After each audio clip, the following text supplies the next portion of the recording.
We often hear the phrase deferred action for childhood arrivals, in short, Daca, in the news.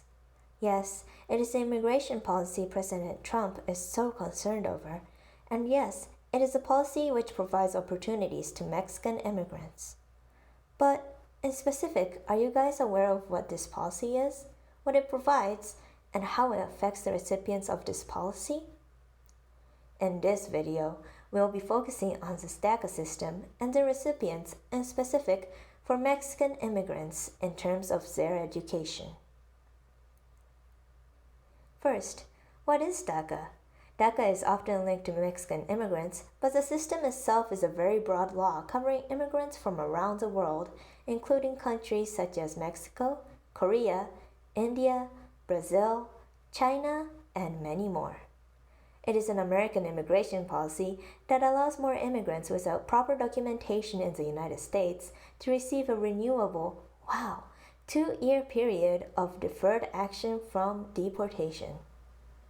In order to become a recipient of the DACA, the immigrant must be under the age of 31, with them coming to the U.S. at the age under 16, must have continuously resided in the U.S. from June 15, 2007 till now, and were physically present in the United States on June 15, 2012, and at the time of making the request for consideration of deferred action with USCIS. In addition, they must have followed the U.S. regulations and laws, must be currently enrolled in school, have graduated from high school, have obtained a GED, or have been honorably discharged from the Coast Guard or Armed Forces. They must not pose a threat to the national security or public safety as well. In return, they will gain protection from deportation and a work permit, aka work authorization. Though the implementation of DACA did solve many problems for Mexican immigrants, they still encounter numerous obstacles and pressures in terms of education. Here's some examples. First, they're not eligible for federal scholarships and funding programs. Second, families may be unsupportive for them pursuing higher education, ironically, due to the implementation of the work permit. Hey, if they need money, of course they would love to have more family members who's working. Third, many of the DACA recipients who pursue higher education are first-generation students, unable to gain full academic support from their parents. Many DACA recipients not only struggle with financial and academic problems, but often also with emotional stress factors. To gain some qualitative information, I interviewed Misa Ortiz, a DACA recipient currently enrolled in college for a bachelor's degree in nursing.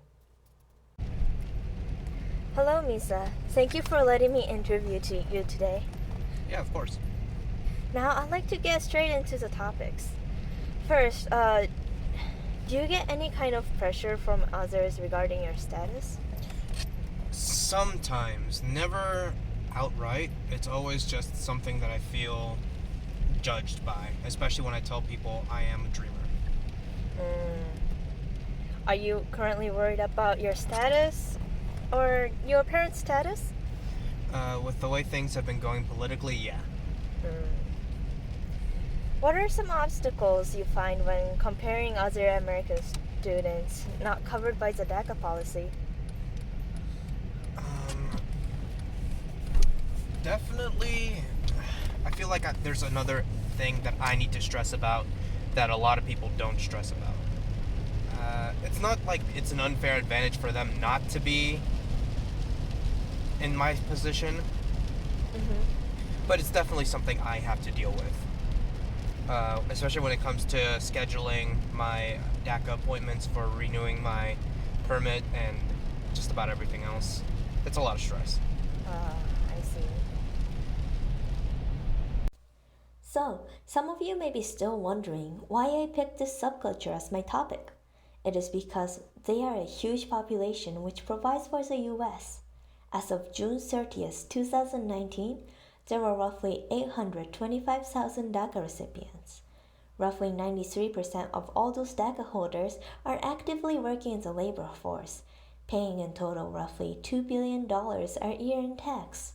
It is also because I personally believe students should not be taken away the chance to obtain education. The situation regarding Daca is very unstable and stressful. Despite that, many of the Daca recipients are still seeking for future education.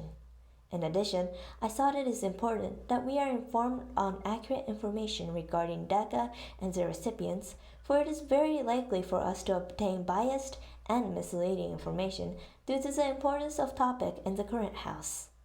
Thank you for listening.